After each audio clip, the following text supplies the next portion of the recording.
अमावस्या की काली रात अच्छाई और बुराई दोनों के लिए एक अवसर होती है, जिसमें कई लोग साधनाएं करके अपनी इच्छा अनुरूप शक्तियां प्राप्त करते हैं। ऐसे ही एक भयानक अमावस्या की रात एक औरत घने जंगल के बीच घोर साधना में लगी हुई थी। जंगल के चारों तरफ भेड़ियों के चिल्लाने की आवाज आ रही थी, लेकिन बिना किसी से घबराए यह औरत अकेले मंत्रों के जाप के साथ आग जलाकर अपनी साधना कर रही थी। जैसे जैसे समय बीतता जाता है, औरत उग्र होती जाती है। वह अपनी जगह से ऊपर उठने लगती है। उसके सामने की आग उसके साथ ही ऊपर उठती जा रही थी और देखते देखते आग की लपटें आसमान को छूने लगती है और वह औरत जमीन पर नीचे गिर जाती है और कुछ ही पलों में उठकर खड़ी हो जाती है। अमावस्या की काली रात के प्रभाव की वजह से उसने रूहानी शक्तियां प्राप्त कर ली थीं और अब वह तैयार थी अपना प्रतिशोध लेने के लिए। दरअसल ममता 6 माह पहले शादी करके गांव से शहर आई थी। वह अपने पति के साथ एक किराए के मकान में रहती थी। ममता घरेलू महिला थी। वह ज्यादातर समय घर के कामों में लगी रहती थी। ममता के पति बैंक में एक क्लर्क थे। उनका नाम सुरेश था और सुरेश के बॉस उसे उसके काम की वजह से बहुत पसंद करते थे।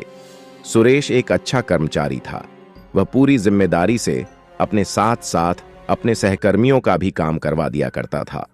उसका स्वभाव बहुत ही संकोची था, इसलिए वह किसी को भी मना करने में हिचकता था। एक दिन उसके बॉस उसे अपने चेंबर में बुलाते हैं और कहते हैं कि तुम्हारी नई नई शादी हुई है और तुम कहीं बाहर नहीं गए हो, जाओ अपने परिवार के साथ थोड़ा समय बिताओ। सुरेश को अपने बॉस की बात से खुशी होती है और वह मुस्कुराते हुए कहता है, जी बॉस, अगले महीने अपनी पत्नी के साथ कहीं बाहर जाने का सोच रहा हूं। बॉस अपने पर्स से कुछ पैसे निकालकर सुरेश को दे देते हैं और कहते हैं, यह मेरी तरफ से तुम्हारे लिए है, जाओ मजे करो। सुरेश पैसे लेकर घर आ जाता है। घर में ममता उसके लिए खाने की तैयारी कर रही होती है। सुरेश ममता को बताता है कि बॉस ने बाहर घूमने की इजाजत दे दी है, हम अगले हफ्ते ही चलते हैं। दोनों बाहर जाने के लिए काफी उत्साहित होते हैं। सुरेश के मोबाइल में अचानक बॉस का फोन आता है और वह कहते हैं, मैंने तुम्हारे घूमने के लिए एक कार बुक की है जो तुम्हें अच्छे से सारी जगह घुमाएगी। सुरेश अपने बॉस को धन्यवाद देता है और कहता है, बॉस आप क्यों परेशान हो रहे हैं, हम खुद ट्रेन से चले जाते हैं। लेकिन बॉस की जिद करने पर सुरेश उनका ऑफर मान लेता है। ममता सुरेश से कहती है कि हमें कुछ सामान लेना होगा, चलो आज बाजार चलते हैं। अगले 2 दिनों में इन्हें निकलना है, इसलिए सुरेश बाजार जाने को तैयार हो जाता है। सुरेश और ममता बाजार जाकर अपने पसंद के कपड़े और कुछ खाने पीने की वस्तुएं खरीदते हैं। वह अपने सफर के लिए तैयार हो जाते हैं। बॉस की भेजी हुई कार दरवाजे पर आकर समय से खड़ी हो जाती है।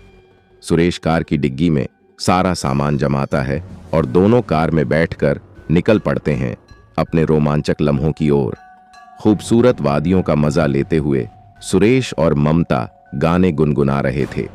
ड्राइवर गाड़ी चला रहा था। अचानक ड्राइवर गाड़ी का दरवाजा खोलकर बाहर कूद जाता है और गाड़ी का संतुलन बिगड़ जाता है, जिससे गाड़ी पहाड़ी से नीचे जंगली रास्ते की तरफ मुड़ जाती है और तेजी से जाकर एक पेड़ से लटक जाती है। ममता और सुरेश जोर जोर से मदद के लिए चिल्लाने लगते हैं। तभी सड़क के ऊपर एक कार आकर रुकती है, लेकिन इनकी कार रोड से थोड़ा नीचे एक पेड़ के सहारे लटकी होती है। कार की आवाज सुनने से दोनों को लगता है कि अब शायद ये बच जाएंगे।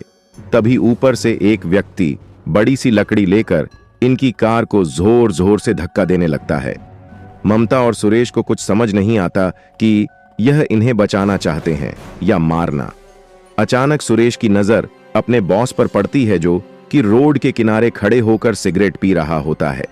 सुरेश जोर से आवाज लगाता है, बॉस हमें बचाइए। लेकिन सुरेश के बॉस एक बहुत बड़ा पत्थर लाकर कार के ऊपर पटक देते हैं और पेड़ की लकड़ी टूट जाती है, जिससे कार खाई में जा गिरती है। खाई गहरी होने के साथ साथ जानवरों से भी भरी है। दरअसल यह बहुत बड़ा जंगल है जो जमीन की बहुत गहराई में फैला हुआ है। यहां गिरने के बाद आज तक कोई नहीं बचा, इसलिए सुरेश के बॉस ने यही जगह चुनी थी सुरेश की मौत के लिए। सुरेश के बॉस उसे क्यों मारना चाहते थे, यह बात दोनों के लिए राज रह जाती है और गाड़ी खाई समा जाती है।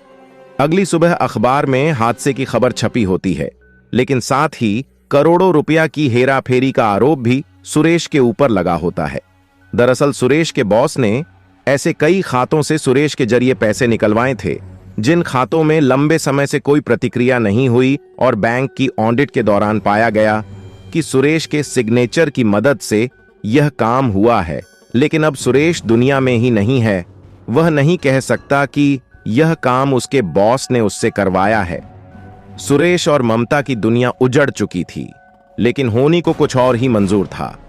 हादसे में सुरेश की मौत हो जाती है, लेकिन किस्मत से ममता की जान बच जाती है। खाई में गाड़ी गिरने के बाद ममता बेहोश हो चुकी थी। तभी एक जंगली व्यक्ति की नजर इनकी कार पर पड़ती है और वह दोनों को कार से बाहर निकालता है। सुरेश मर चुका होता है, लेकिन ममता की सांस चल रही होती है, इसीलिए वह उसके पति को छोड़कर ममता को अपने साथ अपने कबीले ले आता है। यह कबीला बहुत ही खूंखार वनवासियों का था, जो कि काली शक्तियों के स्वामी थे। वह ममता को अपनी औषधियों से कुछ ही दिनों में ठीक कर देते हैं। ममता उनकी भाषा समझने में असमर्थ होती है, लेकिन अपने वह इशारों से बातों को समझा पा रही थी। वह सिर्फ इतना जानती थी कि उसके पति के बॉस ने ही उनकी जान ली है। अब वह बदला लेना चाहती थी। उसे कोई रास्ता नजर नहीं आ रहा था। वह तय करती है कि इन्हीं के बीच में रहकर वह काली शक्तियां प्राप्त करेगी और अपने दुश्मन का सर्वनाश करेगी, और कहानी वहीं आ जाती है जहां से शुरू हुई थी। ममता घने जंगलों में काली शक्तियां प्राप्त कर चुकी थी और अब वह इतनी ताकतवर थी कि पलक झपकते ही वह किसी भी स्थान में पहुंच सकती थी। उसके साथ भूतों का पूरा समूह चलता था। उसके एक इशारे पर किसी भी व्यक्ति को खाक में मिलाया जा सकता था।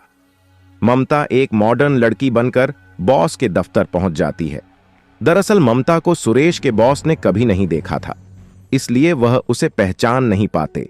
लेकिन अब वह कोई साधारण लड़की नहीं, बल्कि काली शक्तियों की महारानी थी। उसे काली शक्तियों की वजह से पता चल चुका था कि आखिर बॉस ने उसके पति को क्यों मारा। वह अपने पति को निर्दोष साबित करना चाहती थी और असली गुनहगार को सजा देना। ममता ने काली शक्तियों के प्रभाव से एक आकर्षित रूप धारण किया था, जिसे देखते ही सुरेश के बॉस मोहित हो जाते हैं। ममता बॉस से झूठ कहती है कि मेरे पिता के खाते में करोड़ों रुपया है, लेकिन वह खाता किसी और का होता है जो इस दुनिया से जा चुका था, और उसके बेटे भी उस खाते के बारे में नहीं जानते। लेकिन ममता को अपनी काली शक्तियों से उस खाते की जानकारी मिल जाती है, इसीलिए वह उदाहरण की तरह उसी बैंक खाते का इस्तेमाल करती है। बॉस खाते का बैलेंस देखकर दंग रह जाते हैं। उन्हें लगता है कि अब लंबा हाथ मारने का मौका मिला है। तभी बॉस कहते हैं, जी मैडम, यह तो बहुत आसान है, लेकिन इसके लिए 50% मुझे चाहिए। ममता तुरंत हां कर देती है। तभी वह अपने एक क्लर्क को बुलाते हैं और कहते हैं कि जाओ मैडम के खाते से पैसे निकालने की प्रक्रिया पूरी करो। क्लर्क बैंक में नया था, उसे बॉस की काली करतूत नहीं पता कि बॉस कैसे निर्दोष कर्मचारियों को गैर कानूनी तरीके से पैसे कमाने के लिए इस्तेमाल करके उन्हें जुर्म में फंसाता है। क्लर्क बाहर चला जाता है। इसी दौरान सारी बातें ममता रिकॉर्ड कर लेती है, ताकि उसे मारने से पहले अपने पति को निर्दोष साबित करने के सबूत हासिल कर लें। बॉस का आदेश पाते ही क्लर्क मुद्रा आहरण की प्रक्रिया प्रारंभ कर देता है और बॉस के चैम्बर में खूनी खेल शुरू हो जाता है। खिड़की के कोने कोने से कांच के टुकड़े टूटकर बॉस के शरीर में घुस जाते हैं और वह दर्द से चीख रहा होता है। ममता भूतों की मदद से बॉस के शरीर के टुकड़े टुकड़े करवा देती है।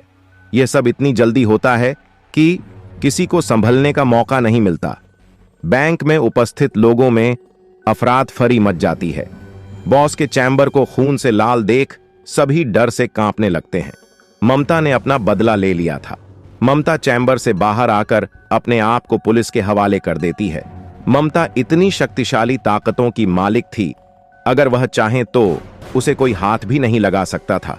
लेकिन वह अपने पति को निर्दोष साबित करने के लिए आत्मसमर्पण कर देती है और सुरेश का केस दोबारा शुरू किया जाता है और कुछ ही महीनों में सुरेश निर्दोष साबित हो जाता है और पाया जाता है कि सुरेश के बॉस ने ही सारे अपराध किए थे और लंबे समय से वह ऐसी ही गतिविधियां करता चला आ रहा था। उसको कानूनी मापदंडों के अनुसार अपराधी माना जाता है, लेकिन अब वह इस दुनिया में नहीं था, इसलिए उसे दोबारा सजा नहीं दी जा सकती थी। लेकिन उसकी हत्या के जुर्म में ममता को सजा काटनी पड़ती है और ममता के बदले के साथ